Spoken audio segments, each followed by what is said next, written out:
Okay, so in a recent video I had there was an image of me lifting the snowblower down, and I said I was going to sell it. As part of selling it, I had to do a little bit of maintenance to it. Last winter, and I knew this heading into this, so it's not a shock to me. Last winter when I went to go, or last spring when I put it all away, there's this yoke right in here, or plate, whatever you're going to call it. If you can see down in there, it is cracked right there at the tip of my finger. So we have to replace that part. It's a pretty common thing if you hit rocks. In my particular case, I was trying to make a hole for the dogs, and I forgot about one of the flower beds that we had, and I ran smack into about 4 rocks. And but the nice thing is the blower works, and it did exactly what it was designed to do. It's a wearable part that is designed to break. In fact, I was talking to some folks who actually do quite a bit of maintenance on these things at the Deere dealer for various institutions, and they said that that's probably one of the most common parts after shear bolts. That's the reason it's there. It protects both gear cases. So if it strikes something hard, neither gear case, there's this gear case right here, and then there's the back gear case right here. Both gear cases are always fine. There are not very many failures in those gear cases, but I feel like I need to replace that part if I'm going to sell it. It would not be very nice if I sold it with that crack in there. So what I've got is I've got several years ago, or 2 years ago, found this one. It's a nice used part, does not have a crack in it. As you can see, hopefully you can see right there, there's no crack, and so that's what we're gonna put in there. We're gonna grease it all up and everything, and we're gonna swap the parts out. Now to do that, I think all I need to do, I don't think I need to necessarily drop these augers. The new blower that I'm working on actually at the moment, I actually had to buy 2 of these parts. Well, I had to buy one new one because both of them had cracks in it. The 60-inch blower that I'm getting for the 1445 also has a crack in it, but I'm going to put the new one in on that unit. And so I've actually already got it apart because I'm going to have to do some other maintenance to it. So I've already got that blower apart. But anyway, all I should have to do to this one, and I'll show the 60-inch blower in a video upcoming here pretty quick, if not this video, is all I need to do is take and loosen those 3 bolts in the back there and take the snap ring off right here, and I should be able to move that whole assembly forward. I hope I don't have to drop these. We're going to see. We're going to try it out and see. And then get in there and we'll get everything replaced. So here we go. So I ended up taking the auger and everything else out. Here is the part. Got it all taken care of. Let me see if I can get my light to show up here. So you can see the crack there in the top of it. It actually doesn't go all the way through quite yet.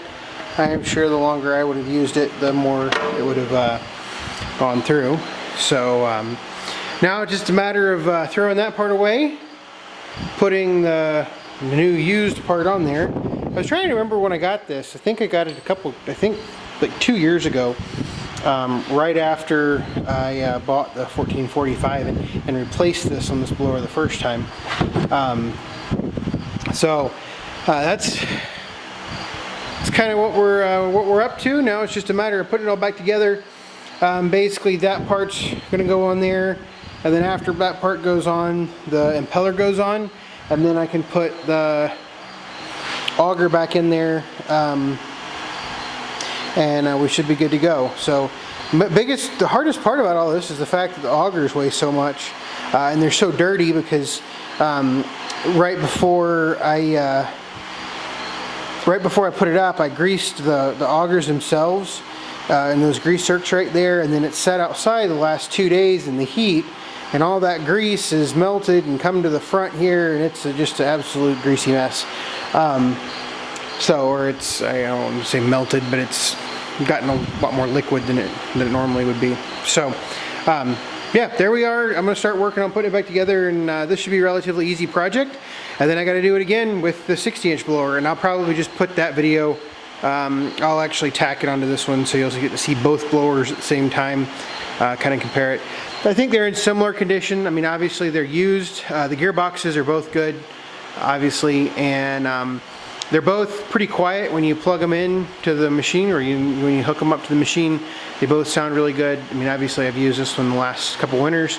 You've seen some videos of that on the 1445.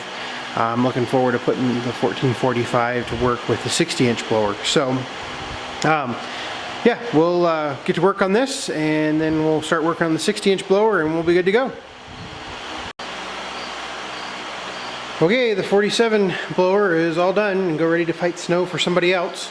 I've checked all the bearings and everything else, and they look good, and I'm happy with the yoke replacement in the back there. Inspected the drive shaft.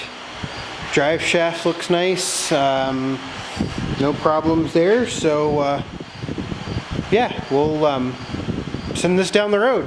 Just got to find a buyer for it. Next thing we're going to do is I'm going to bring the 60 in here. It needs new hardware on the mounting bolts, just like this one did. Evidently those bolts loosen up over time and they rust. I'm not really sure what's going on there, but we'll get new mounting bolts, new hardware, stuff like that. I already have all of that hardware, and then I have to do the same thing with this one, with the 60. I've already got it taken apart because I want to make sure it was the same construction. It looked like it on the parts diagram, and it certainly, now that I've got it apart, but I've already had the 60 apart. I'll get it in here and get it up on the bench, and we'll go to the next one. Alright, so here is the new to me 60-inch two-stage blower. So you can see I already have the auger out. The auger's down here on the ground. Tell you what, this thing is just a beast. You wouldn't think that an extra 12 inches would be all that much, but this thing is actually very, very large. You can see how much more of a pallet it takes up. Here's the new part that I bought.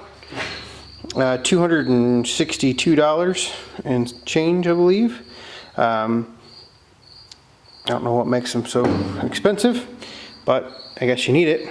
Part number, let's see here, part number AM 38891, right there. Like I said, it's a pretty common part for folks to need. I've already gone ahead and put never sees on the shaft there. That's what we did on the previous blower, or with the 47. Worked really well. That plate, I guess Deere calls it a plate. The plate came off nice and easy, so I didn't have to worry about it. This one, the bolt that holds it in place was not there, and that's what that circle around the back, right, that circle right there, that's why that circle is there. So evidently I've been rubbing some. It also made the bolts that hold it in very difficult to get out. Overall, this blower, it's probably been used a little bit more than that 47 that I'm getting rid of, because the front corners are worn quite a bit more. I was playing with the skid plates a little bit, and I can't get them quite how I want them to. The way I want skid plates is I actually want them dropped down below the level of the blade in the back, mostly because I have a dirt driveway. Here in the back, I was telling you, I need to adjust these and replace all that hardware. That should be easy enough to do. Plus, you can kind of see that this has a little bit more wear because these bars right here have some wear on them. I already have this bolt out. This bolt I don't think I need to replace from what I remember. So we'll get all that repaired. Inspected the gear case, still got to change the oil, but the gear case seems fine. Everything seems about in the same condition as my Model 47.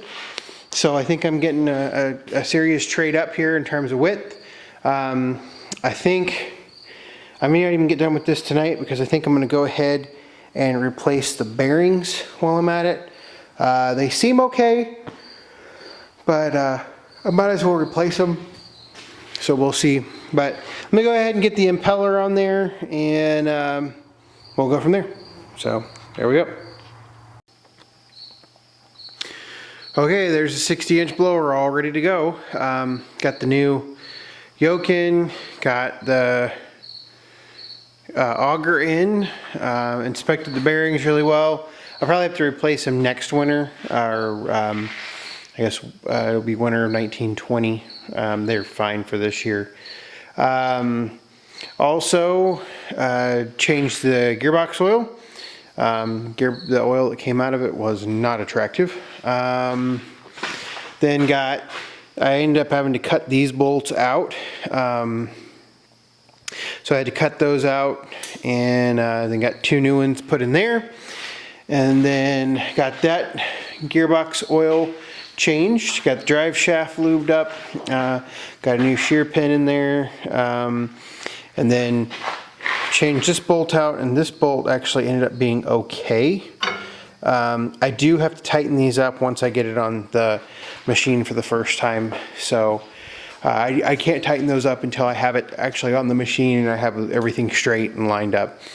So the only thing I have left to do is that, and then also once I get it on the machine, I'll adjust the pads or the skids right there. So other than that, that's the 60-inch blower, and it's ready for the winter. So what we'll do now is I got to figure out a way to get it up on a pallet and put it back where the 47 blower was. So pretty little fun little quick project. I didn't do a lot of recording, mostly because even though it was a quick little fun project, it took me to work on both these blowers. I think I'm working on hour number 5. So it's almost midnight, and I started about 7:15, something like that. So I was getting pretty tired, and I actually got to get up early in the morning. So yep, that's where we're at. So hopefully, even though there wasn't that much action on these shots, it shows that you can get in here and work on blowers. Pretty easy stuff to do. So thanks for watching.